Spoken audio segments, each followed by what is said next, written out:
What is the Great Rite? And what is ritual sex? At some point during your studies of modern paganism, you'll probably run across references to ritual sex, including, but certainly not limited to, the Great Rite.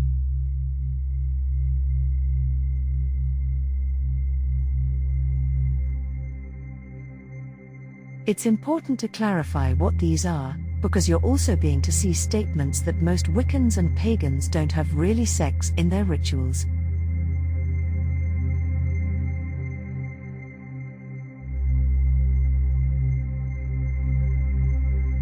So, what's the deal with ritual sex? The Great Rite.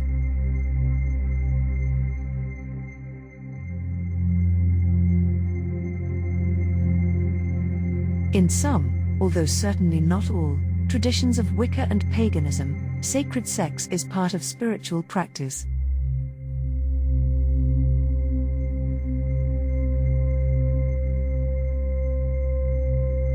Wicca in its original form, as envisioned by Gerald Gardner, is first and foremost a fertility religion, so it's understandable that at some point you may encounter some references to sexual acts, whether they be actual or implied.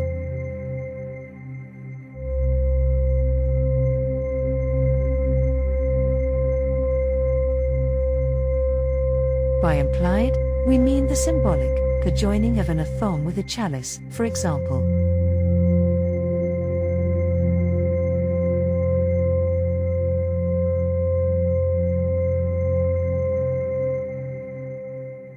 The most commonly referenced form of ritual sex is the Great Rite, which is the ritualized sexual connection of the god and goddess.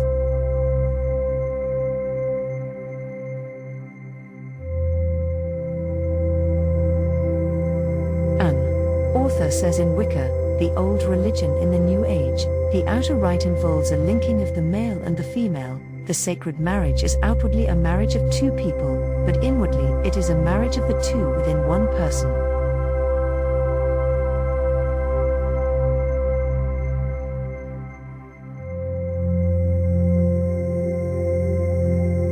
The Great Rite is more than just sexual union. It is the enactment of the creation of the universe itself in Wiccan tradition.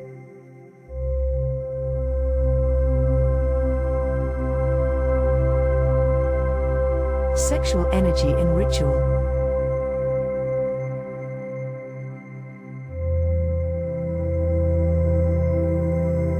Although the Great Rite is certainly the best known form of ritual sex, not all ritual sex is the Great Rite.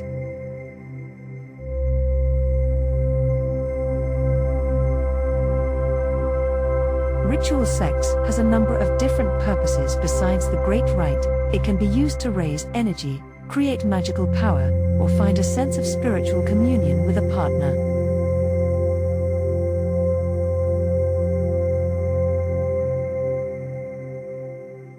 If all acts of love and pleasure are my rituals, then certainly sex in ritual can be seen as a sacramental act of love.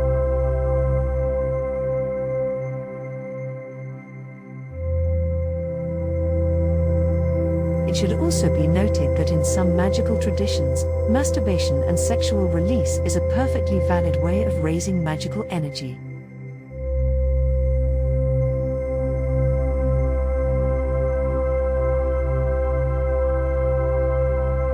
In her Hidden Children, author Charles Clifton writes, many pagan religions include invocation and possession by their gods.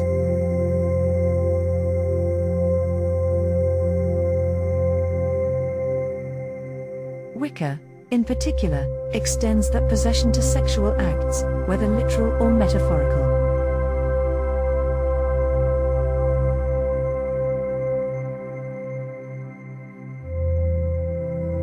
He goes on to say that by making sex sacred, Wiccans in all countries set their own stamp on nature religion, uniting in their bodies the cosmic and the most personal energies of planetary life.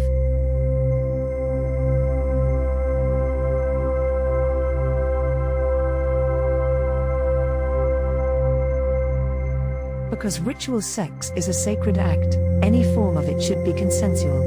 In most traditions, it is also performed in private, and in all traditions, performed only by adults.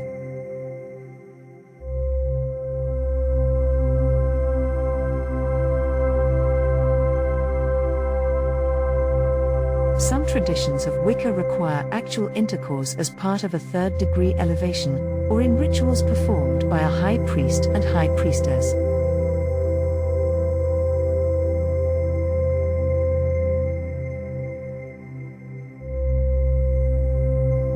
However, many pagans today would say that it is rarely required by any legitimate coven for initiation as a neophyte. In other traditions, the act is symbolic but not actualized.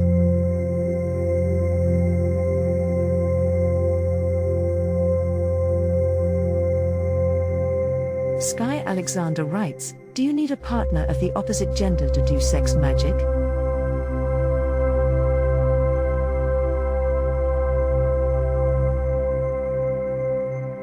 Not in most cases. Sex magic relies on blending male and female energies.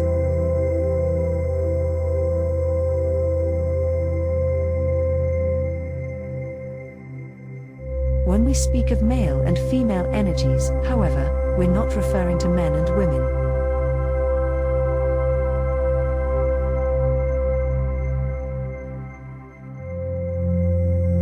Everyone, regardless of gender, has both masculine and feminine energies.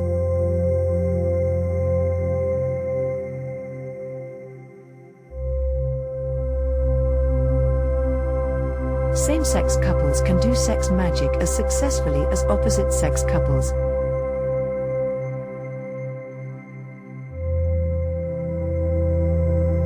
You don't even need a physical partner to perform sex magic.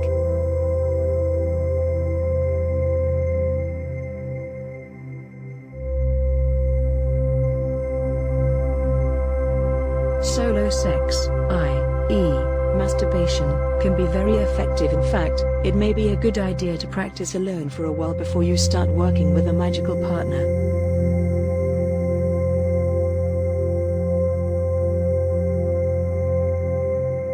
More often than not, if ritual sex is performed, it is between two individuals who are part of an existing relationship already, and who are of equal levels of power within the dynamic of the coven.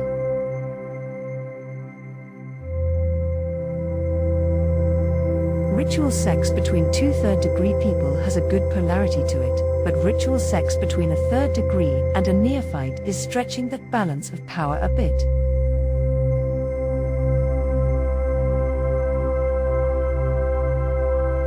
Think of it as the difference between two teachers who date one another, and a teacher who dates his students.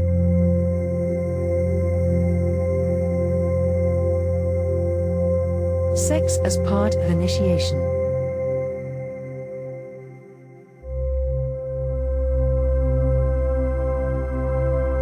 In general, it is uncommon for a coven to demand sexual initiation as a condition of membership.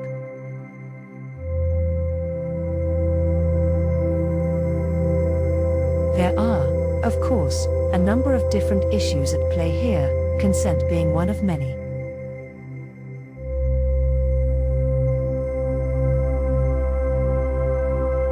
After all, if someone is coerced into sex as a condition of their initiation, are they really consenting?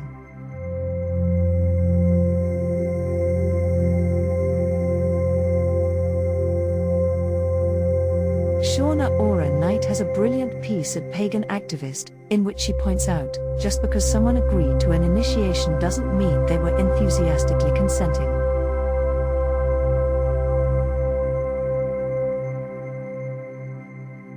If they are young, if they are new to paganism, if they are desperate to be accepted, if there is a culture of sex pressuring.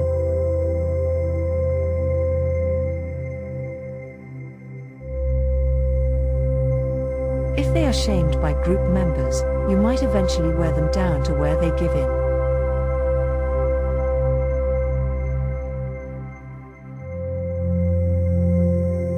But that's not consent.